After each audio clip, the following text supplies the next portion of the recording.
이제 9월과 10월 이 좋은 가을에 정말 오곡백과만 익어가는 그런 계절이 아니라 우리 영혼도 결실을 맺는 이 가을이 되어지기를 주의 이름으로 축원합니다. 무라카미 하루키라고 하는 사람이 있습니다.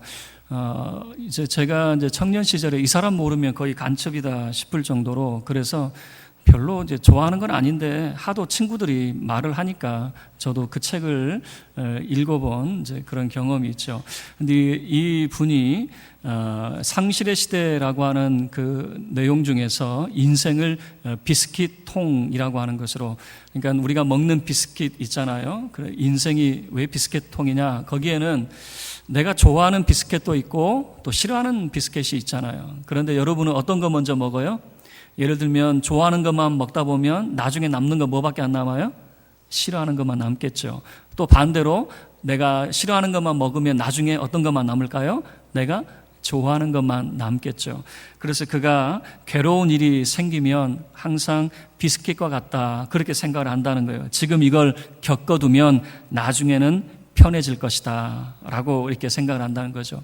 우리 인생을 우리가 어떻게 받아들이고 이해하고 우리가 해석하느냐라고 하는 것이 중요하다라고 하는 것을 보여줍니다. 우리가 이해하는 방법인데요, 예수님께서 제자들과 함께 사역을 하셨습니다. 제자들이 예수님에게 바라는 것이 무엇일까? 똑같이 하나님의 나라를 꿈꾸고 하나님의 나라를 준비했습니다. 그러나 예수님이 생각하셨던 하나님의 나라와 제자들이 생각했던 하나님의 나라는 천지 차이였습니다. 제자들이 생각했던 하나님의 나라는 예수님을 중심으로 해서 로마에서 독립하는 것. 그래서 제자들 품에는 항상 칼을 차고 다녔어요. 그리고 예수님을 받아들이지 않는 사마리아 그 성읍을 향해서 사도 요한은 뭐라고 이야기합니까? 이 성에 하늘에서 불이 내려 멸하게 할까요? 예수님을 방해하면, 반대하면 그런 마음이 있었습니다. 그리고 예수님이 잡히시던 그날 밤에 베드로는 대제사장의 하속이었던 말고라고 하는 사람의 귀를 칼로 내리치게 되어지는 거죠. 그래서 하나님의 나라를 로마로부터의 독립이다 이렇게 생각하는 사람은, 우리와 반대하는 사람은 전부 다 죽어 마땅한 사람, 이렇게 인식을 했던 것이죠. 그렇지만 이 제자들은 예수님이 붙잡히시던 그 밤에 다 뿔뿔이 흩어지는, 목자 없는 양같이 다 흩어지는 그런 모습을 보여줬습니다. 그런데 이 예수님의 제자들이 사도행전을 보면 변화되어진대요. 왜 변화가 되어졌을까? 그것은 바로 하나님 나라에 대한 인식이 이제는 예수님과 같은 생각을 갖게 되어졌다라고 하는 것을 알 수가 있는 것이죠. 제자들이 하나님의 나라를 어떻게 인식합니까? 이미 예수님은 없어요. 그렇지만 부활하신 주님을 통해서, 그리고 성령의 강림의 그런 역사를 통해서 제자들의 인식이 바뀌게 되어지는데, 하나님의 나라는 로마로부터의 독립이 아니라 하나님의 나라라고 하는 거예요. 하나님의 나라가 하나님의 나라? 그게 무슨 말입니까? 우리가 이렇게 말해볼 수 있죠. 하나님의 나라는 그러니까 지역이나 혈통이나, 지역 그러면 가나안이라고 하는, 또는 혈통 그러면 오직 아브라함의 후손, 이런 것이 아니라 하나님의 나라는 이제 예수 안에서 통일되어지고 예수 안에서 하나 되는 하나님의 나라. 그러니까 그 예수 그리스도는 어떤 분이냐면 태고적 에덴 동산과 이제 관련을 맺게 되어지는 거예요. 하나님께서 아담과 하와를 에덴 동산에서 내어 쫓으실 때는 분명한 이유가 있었습니다. 생명나무길을 막으시는 그런 이유가 있었던 것이죠. 그렇지만 하나님의 본심은 아담과 하와를 쫓아내는 것이 목적이 아니라 다시 돌아오게 하는 것이 하나님의 본심이었다라고 하는 것을 보여주는데, 하나님의 아들 예수 그리스도, 그가 십자가의 죽으심으로 인하여서 그의 보혈로 인하여 우리 인류의 모든 죄가 사해지게 되어지고, 그를 믿고 그를 영접하는 자 하나님의 자녀가 되어서 나는 길이요 진리요 생명이라 선언하신 예수 그리스도, 바로 닫혔던 생명나무의 길을 열어놓으신 예수 그리스도, 그를 통해서 우리가 하나님의 나라로 나아간다라고 하는 것을 보여주게 되는 것이죠. 여러분, 이 하나님의 열심이 오늘 60 이사야 62장 내용 속에 잘 소개가 되고 있습니다. 1절 말씀을 보면 하나님의 열심이 어떻게 소개가 되고 있습니까? 하나님이 쉬지 않겠다, 잠잠하지 않겠다라고 하는 것으로 소개가 되고 있습니다. 누구를 위해서 쉬지 않겠다는 겁니까? 하나님의 백성을 위해서, 하나님의 도성인 예루살렘을 위해서 하나님이 쉬지 아니하시겠다라고 하나님께서 선언하고 계시는 것이죠. 이 하나님의 열심 속에는요, 항상 심판과 구원이라고 하는 것이 동시에 나타나게 되어집니다. 에덴 동산에서 쫓겨난 것, 하나님의 심판만 있었다고요? 그렇지 않습니다. 뱀에게 유혹당하는 아담과 하와, 그들은 뱀에게 유혹당해서 하나님의 말씀을 그들은 저버리게 되어졌어요. 그러나 하나님의 계획 속에는 창세기 3장 15절 말씀을 통해서 여인의 후손이 뱀의 머리를 밟아버릴 것을 말씀하고 있는 것이죠. 다시 이야기하면 너희를 유혹했던 이 뱀을 여인의 후손이 그들의 머리를 박살내버릴 것이다 라고 하는 것을 하나님이 말씀하는 거죠. 심판만 있었던 것이 아니라 하나님의 구속이 그 속에 담겨져 있었던 것이죠. 그리고 노아 시대의 사람들이 정말 하나님 앞에 얼마나 패역한 시대를 살았는지, 하나님이 지으신 세상을 황폐케 만드는 사람들이 노아 시대의 사람들이었습니다. 하나님께서 홍수로 세상을 심판하실 때에 심판만 있었던 것이 아닙니다. 노아의 방주도 있었다라고 하는 것입니다. 노아의 방주의 특징이 있어요. 그 문은 노아 스스로 닫을 수 있는 그런 구조가 아니었어요. 성경을 자세히 들여다보시면 하나님이 닫으셨다라고 하는 소개를 가지고 있습니다. 무슨 말입니까? 누구든지 들어올 수 있더라 그 말입니다. 열린 문이었어요. 노아의 방주는 닫힌 문이 아니라 열린 문이었습니다. 노아의 복음의 전도를 듣고 누구든지 회개하고 들어오기만 하면 구원받을 수 있었습니다. 그러나 성경은 우리에게 보여줍니다. 모든 사람들이 거절하고 믿지 않고 이 방주로 들어가지 않았다는 것을 보여주죠. 오직 노아의 식구 그 8명만 방주에 들어가서 생명을 유지할 수 있었다라고 하는 것을 보여주고 있는 것이죠. 홍수로 심판하실 때에도 하나님의 구원은 방주를 통해서 예비되어 있었다라고 하는 것입니다. 누군 들어가고 누군 못 들어가고가 아니에요. 누구든지 들어갈 수 있었어요. 그러나 한 번 닫히면 그 누구도 들어갈 수 없다라고 하는 것을 보여주고 있었던 것이죠. 그리고 바벨탑 사건이 있었습니다. 단순히 탑만 쌓았던 것이 아니에요. 거대한 바벨이라고 하는 도시를 그들은 건설하기 시작을 했습니다. 그러나 하나님께서 강림하셔서 그 사람들이 하는 것이 온당치 않아요. 하나님께서는 무엇을 말씀하셨습니까? 온 지면에 흩어져 번성하도록 말씀하셨는데 흩어지기 싫다. 그래서 한 곳에 모여 살고 있는 그들 아니겠습니까? 그래서 하나님께서는 강림하셔서 그들의 언어를 흩어버리고 온 지면에 흩어지게 만드셨습니다. 이것이 하나님의 심판이라면 거기에 끝나지 않습니다. 그 흩어지는 사람 중에 누가 있었냐면 아브라함이라고 하는 사람이 있었고, 하나님은 아브라함이라고 하는 사람을 통해서 구원을 계획하고 계셨다라고 하는 것을 우리는 성경을 통해서 알게 되어집니다. 하나님의 이 구속, 하나님의 이 열심 속에는 하나님의 사랑이 담겨져 있는 것을 우리는 알 수 있습니다.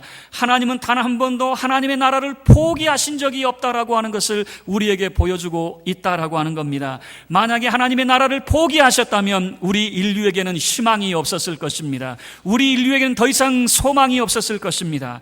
그러나 하나님이 포기하지 않으셨습니다.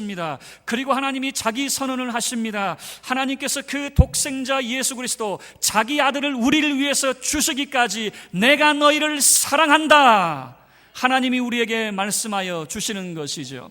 하나님이 세상을 사랑하셨습니다. 자기 아들을 주시기까지 우리를 사랑하셨습니다. 그 아들을 믿는 자마다 구원받는다. 그 아들을 믿는 자들마다 하나님의 새 하늘과 새 땅을 유업으로 받는다라고 하는 것을 우리에게 말씀하고 계셨죠. 하나님께서 시작하신 그 구원은 하나님이 반드시 이루어 가실 것인데 하나님의 사랑으로 이루어 가심을 우리에게 보여주고 있습니다. 그 사랑이 나타나는 장면이 4절의 말씀에 이 헵시바와 뷸라라고 하는 표현을 통해서 하나님의 사랑을 우리에게 말하고 있습니다. 우리 4절 함께 합독하겠습니다. 시작. 다시는 너를 버림받은 자라 부르지 아니하며 다시는 내 땅을 황무지라 부르지 아니하고 오직 너를 헵시바라 하며 내 땅을 뷸라라 하리니 이는 여호와께서 너를 기뻐하실 것이며 내 땅이 결혼한 것처럼 될 것이다. 여러분, 여기에서 헵시바와 뷸라의 뜻이 무엇인지 이미 나타나 있습니다. 헵시바라고 하는 것은 내가 당신을 기뻐합니다. 뷸라라고 하는 것은 나와 결혼해 주세요라고 하는 거예요. 그래서 헵시바와 뷸라를 이렇게 섞으면 내가 그녀를 기뻐하여 그녀와 결혼하였다라고 하는 것이 헵시바와 뷸라입니다. 자, 이것은 어떤 상황 속에서 나오게 되어지냐면은 절기 때가 되어지면은 처녀들이 소고를 잡고 그들이 악기를 다루면서 춤을 추며 하나님을 찬양합니다. 하나님을 찬양하는 것만 목적이 아니에요. 총각들이 그 처녀들의 춤추는 모습을 가만히 들여다봅니다. 그리고 서로 눈빛이 교환되어질 수도 있겠죠. 그래서 마음에 드는 사람이 있으면은 그 처녀들이 한 방에 이렇게 모여 있으면은 총각들이 가서 그 처녀들 앞에 서서 자기가 좋아하는 자기 마음에 든 처녀 앞에 먼저 헵시바, 내가 당신을 기뻐합니다. 뷸라, 나와 결혼해 주세요. 그래서 연을 맺고 결혼을 하게 되어지는 거예요. 그런데 모든 여자가 다 선택을 받느냐? 그 중에는 선택받지 못한 사람이 있습니다. 선택받지 못한 여자를 성경에서는 버림받은 황무지라고 하는 표현을 쓰고 있는 거예요. 모든 여자들이 정말 총각들의 그런 선택을 받아서 다 한 사람 한 사람 나아가게 되어지는데 아무에게도 선택받지 못한 사람, 그래서 역사적으로 이런 일이 있었대요. 선택받지 못한 사람은, 그 여자는 그 방을 나가지 못했대요. 나갈 수가 없었어요. 얼마나 원통합니까? 그래서 나중에 랍비들이 법을 고쳤습니다. 어떻게 고쳤냐면 일주일에 절기가 있으면 그 절기 동안만 그 방에 머물고 절기가 지나면 다시 그 방을 나갈 수 있도록. 선택받지 못한, 그래서 그 여인을 뭐라고 이야기합니까? 버림받은 황무지, 불모의 땅이라, 그렇게 표현을 하는 것이죠. 그런데 버림받은 황무지와 같은 그 여자를 누가 선택을 한다는 겁니까? 하나님이 선택하신다라고 하는 것입니다. 하나님이 그녀에게 다가가서 이렇게 말하는 거죠. 헵시바, 내가 당신을 기뻐합니다. 뷸라, 나와 결혼해 주세요라고 하는 것이죠. 하나님이 나의 신부로 그의 백성을 칭해 주신다라고 하는 것이죠. 하나님의 사랑이 이렇게 나타나지고 담겨져 있다라고 하는 것을 보여주는 것입니다.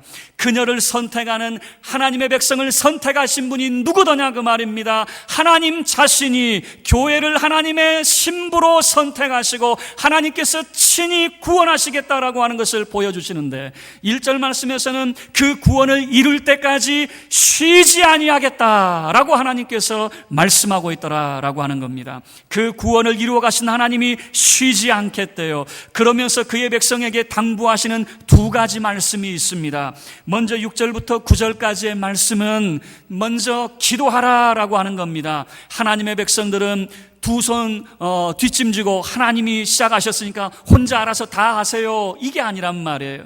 하나님의 몫이 있다면 우리가 해야 될 몫이 있더라 그 말입니다. 우리는 무엇을 해야 될까요? 6절 말씀을 통해서 너희는 기도해야 된다, 쉬지 말고 기도해야 된다라고 하는 것을 말씀하고 있습니다. 우리 6절 함께 합독하겠습니다. 예루살렘이여, 내가 너의 성벽 위에 파수꾼을 세우고 그들로 하여금 주야로 계속 잠잠하지 않게 하였느니라.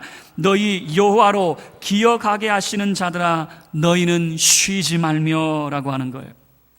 마치 이렇게 말하고 있습니다. 너희는 성벽 위에 있는 파수꾼과 같다. 그 파수꾼, 이 파수꾼의 이미지를 차용을 하고 있는 것입니다. 우리에게 성벽 위에 올라가서 파수꾼 되라, 그 말이 아니에요.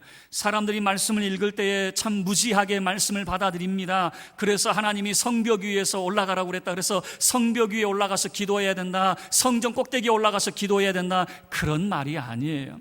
자, 성벽 위에 파수꾼이라고 하는 그 이미지가 어떤 이미지입니까? 모든 사람들이 다 깨어 있는 것이 아니에요. 밤이 되면 편안히 잠을 자게 되어지는데 24시간 동안 잠들지 아니하고 깨어 있는 사람들이 있는데, 그 사람들은 성벽 위에 파수꾼들이었거든요. 성벽 위의 파수꾼들은 24시간 항상 깨어 있습니다. 언제 외적이 쳐들어올지 몰라요. 언제 환란이 임하게 되어질지 몰라요. 그래서 성벽 위의 파수꾼은 항상 잠들지 아니하고 감시하는 것이죠. 이처럼 하나님께서 성벽 위의 파수꾼처럼 너희들도 쉬지 말고 기도해야 된다라고 하는 것을 말씀하고 있는 거죠. 하나님도 쉬지 않겠다 말씀하셨 말씀하셨어요. 그 구원을 이루기까지 하나님이 쉬지 않겠다 말씀하셨어요. 그리고 우리에게 당부하는 거예요. 너희들도 쉬지 말고 기도해야 된다. 그러면 왜 우리가 쉬지 말고 기도해야 됩니까? 7절 말씀에 그 이유가 잘 설명이 되어 있습니다. 7절 함께 합독합니다. 시작. 또 여호와께서 예루살렘을 세워 세상에서 찬송을 받게 하시기까지 그로 쉬지 못하시게 하라. 기도가 무엇인지 보여주는 거예요. 많은 사람이 기도를 자기 의로, 자기 열심으로 이해를 하는 사람들이 있어요. 내가 얼마나 많이 기도하는지 나처럼 기도 많이 하는 사람 없어.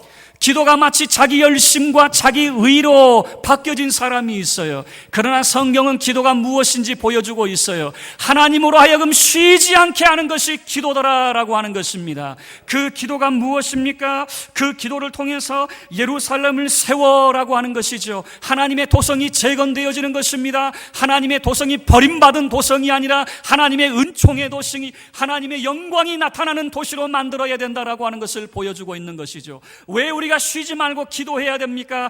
거룩한 하나님의 교회가 하나님의 영광이 나타날 수 있도록 쉬지 말고 기도하라 말하는 것이죠. 뿐만 아닙니다. 하나님이 찬송을 받게 하시기까지라고 하는 거예요.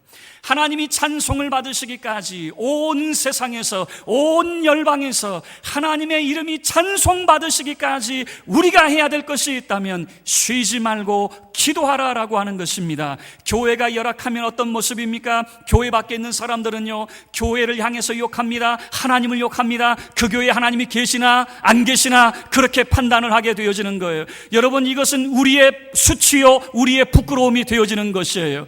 교회의 영광, 하나님이 찬송 받으시기까지 우리는 쉬지 말고 기도해야 할 의무가 우리 가운데 주어져 있다라고 하는 것이죠. 그리고 두 번째, 10절부터 12절까지의 말씀입니다. 10절 말씀을 통해서 두 번째 우리에게 부탁하시는 것은 전도하라라고 하는 것입니다. 우리 10절 말씀 함께 합독하겠습니다. 성문으로 나아가라 나아가라, 백성이 올 길을 닦으라, 큰 길을 수축하고 수축하라, 도를 제하라, 만민을 위하여 기치를 들라. 자, 10절 말씀을 보면은 성문으로 나아가라 그렇게 명령을 합니다. 왜 성문으로 나아갑니까? 성문에 나아가서 해야 될 일이 있더라 그 말입니다. 무엇을 해야 됩니까? 길을 수축하라 그 말입니다. 길을 왜 수축합니까? 하나님의 구원받은 백성들이 돌아올 그 길을 예비하라 그 말입니다. 그 길이 어떤 길입니까? 세례 요한이 광야에서 외치던 대로 바로 메시아가 올 길, 하나님께서 돌아오실 그 영광의 길을 예비하라 외치는 소리가 되어지는 것 아니겠습니까? 하나님이 돌아오실 그 길입니다. 하나님이 돌아오실 때 그냥 오십니까? 그에게는 하나님의 백성들, 구원의 백성들이 함께 돌아오게 되어집니다. 이 모습이 어떤 모습입니까? 모세가 60만의 하나님의 백성들을 이끌고 오는 그런 모습을 여러분 상상을 해보세요. 이게 바로 구원의 길이었습니다. 애굽에서 노예로, 애굽에서 아무 소망 없이 살아가던 사람들이 모세를 통해서 하나님의 나라, 젖과 꿀이 흐르는 하나님의 약속의 나라로 나아가는 그 모습을 생각해 보세요. 그 길을 예비하라라고 하는 것이에요. 닫혔던 생명나무의 길이 열렸습니다. 예수 그리스도를 통해서 그 길이 열렸습니다. 그 길을 통해서 우리 주 예수 그리스도와 함께 생명나무 그 길로 나아가는 수많은 구원의 백성들을 여러분 생각해 보셔요. 이게 하나님이 가지신 비전이었고 우리에게 하나님께서 주시는 비전이더라 그 말입니다. 많은 사람들이 하나님의 나라를 로마로부터의 독립이다 생각했는데 그렇지 않아요. 하나님의 가지고 계셨던 비전은 하나님의 나라의 회복이었다라고 하는 것을 보여주고 있는 것이죠. 그렇게 말하고 있는 겁니다. 너희들 성문으로 나아가서 구원의 길을 예비하라라고 하는 겁니다. 뿐만 아닙니다. 만민을 위하여 기치를 들라라고 하는 것이죠. 구원의 깃발을 높이 들어라라고 하는 것입니다. 여러분, 이 깃발을 드는 것이 얼마나 중요한지 아세요? 전쟁을 하게 되어지면요, 가장 먼저 전쟁에서 승리하는 국가가 한 것이 무엇입니까? 패전국의 국기를 내리고 승전국의 국기를 세우는 것 아니겠습니까? 하나님께서 말씀하시는 것이 무엇입니까? 우리는 구원의 깃발을 높이 들어야 된다라고 하는 것이에요. 구원의 깃발이 성문에 꽂혀 있어야 된다라고 하는 것입니다. 여러분 기억하셔요. 성경이 우리에게 말씀하시는 것은 우리에게 전도의 사명을 주셨습니다. 어떤 전도의 사명입니까? 구원의 길을 예비하라, 구원의 깃발을 높이 들어라 라고 하는 것이죠. 여러분 무슨 말입니까? 구원의 길, 구원의 문이 닫힌 문이 아닙니다. 열린 문입니다. 그 문으로 누구든지 믿음을 가지고 들어가기만 하면, 예수 그리스도를 믿기만 하면 구원을 받을 수 있더라라고 하는 것이에요. 그래서 우리에게 성문으로 나아가서 길을 예비하고 깃발을 들어라 라고 요청을 하고 계시는 거죠. 자, 그리고 11절 제가 말씀을 읽겠습니다. 여호와께서 땅끝까지 선포하시되, 여호와께서 땅끝까지 무엇을 선포하시느냐? 여러분, 하나님이 쉬지 않고 무엇을 이루시겠다고 약속해 주셨습니까? 구원을 이루어 주시겠다 말씀하지 않았습니까? 땅끝까지 하나님의 구원이 선포되어집니다. 예수님께서는 그의 제자들에게 무엇을 부탁하셨습니까? 너희는 성령을 받게 되어지면 땅끝까지 이르러 내 증인이 되어라 라고 예수님께서 말씀을 하셨습니다. 우리에게는 부담이 있습니다. 교회 밖에서만 전도를 하는 것이 아니에요. 땅끝까지 이르러서 온 세상 열방 가운데 하나님이 찬송을 받으시기까지 우리는 구원의 입술이 되어져야 되고, 구원을 위하여 힘써야 될 우리의 임무를 여러분 우리는 기억을 하셔야 될 것입니다. 12절 말씀 함께 합독하겠습니다. 12절입니다. 시작. 사람들이 너를 일컬어 거룩한 백성이라, 여호와께서 구속하신 자라 하겠고, 또 너를 일컬어 찾은 바 된 자요 버림받지 아니한 성읍이라 하리라. 여러분, 이 말씀을 쫓겨나가는 아담의 모습으로 생각을 해보세요. 그 아담이 왜 쫓겨나갑니까? 그가 거룩한 자였다면 쫓겨나가겠습니까? 그가 거룩한 자였다면 버림받은 자가 되겠습니까? 그러나 이제는 하나님의 구속의 은총을 힘입어서 너는 거룩한 백성이라, 여호와께서 구속하신 자라, 하나님 앞에 쫓겨난 자가 아니라 하나님과 함께 돌아오는 자, 하나님의 거룩한 백성이다라고 하는 것을 선포하게 되어지는 거죠. 그리고 다시는 너는 버림받은 자가 아니라 하나님께서 찾은 바 된 자요, 하나님께서 버림받은 그런 성읍이 아니라 하나님께서 선택하신 성읍이 되어진다라고 하는 것을 보여주고 있다는 것입니다. 말씀을 마치도록 하겠습니다. 성경은 이렇게 말합니다. 우리는 하나님의 나라에 대해서 너무나도 오해를 많이 합니다. 하나님의 나라 그러니까 내 배불리는 것, 내가 원하는 것을 얻어가는 것. 여러분, 이것은요 정말 하나님의 나라에 대해서 무지몽매한 거예요. 잘못 알고 있는 거예요. 예수님이 가지고 계셨던 하나님의 나라가 어떤 나라입니까? 이 태고적 이 에덴 동산이 회복되는 것입니다. 이것을 요한계시록에서는 새 하늘과 새 땅이라고 하는 표현을 쓰고 있습니다. 새 예루살렘이라고 하는 비전을 사용을 하고 있습니다. 여러분, 하나님께서 아담을 내쫓으셨습니다. 생명나무의 길을 하나님이 막으셨습니다. 영원히 막으셨느냐? 하나님의 본심은 영원히 막으시는 것이 아니에요. 우리의 죄가 사해지면 그 길은 열리게 되어질 것입니다. 그 길을 누가 여셨습니까? 하나님의 아들 예수 그리스도가 십자가의 죽으심으로 우리의 모든 죄를 용서하여 주시고 그 길이 활짝 열리게 되어졌습니다. 이제는 그 길로 들어가기만 하면 됩니다. 예수를 믿기만 하면 됩니다. 예수님을 영접하기만 하면 됩니다. 우리는 이제 예수 그리스도를 통해서 참된 생명을 얻게 되어지는 것이죠. 하나님은 이것을 쉬지 않고 이루어 놓으셨습니다. 그리고 이제 그의 백성들에게 두 가지를 당부하는 거예요. 너희 또한 쉬지 말라. 무엇을 쉬지 말라는 겁니까? 첫 번째는 기도를 쉬지 말라는 겁니다. 기도를 쉬지 말아야 됩니다. 두 번째는 전도를 쉬지 말라라고 하는 것입니다. 여러분, 하나님이 우리에게 부탁하신 거예요. 기도를 쉬는 거, 전도를 쉬는 거, 그것은 하나님의 명령을 어기게 되어지는 것이에요. 저와 여러분은 쉬지 말고 기도하는 자가 되어지기를 주의 이름으로 축원합니다. 쉬지 말고 기도함으로 하나님이 열방에서 찬송을 받으시기까지 기도해야 됩니다. 두 번째로 전도하는 저와 여러분이 되어지기를 주의 이름으로 축원합니다. 전도를 통해서 성문으로 나아가 구원의 길을 예비해야 됩니다. 구원의 깃발을 높이 들고 예수 그리스도를 전파하며 예수 그리스도 생명의 도를 전하는 저와 여러분이 되어져야 될 것입니다. 이 시간 쉬지 말고 기도하며 쉬지 말고 전도하는 하나님의 구원의 택한 백성 다 되어지기를 주의 이름으로 축원합니다.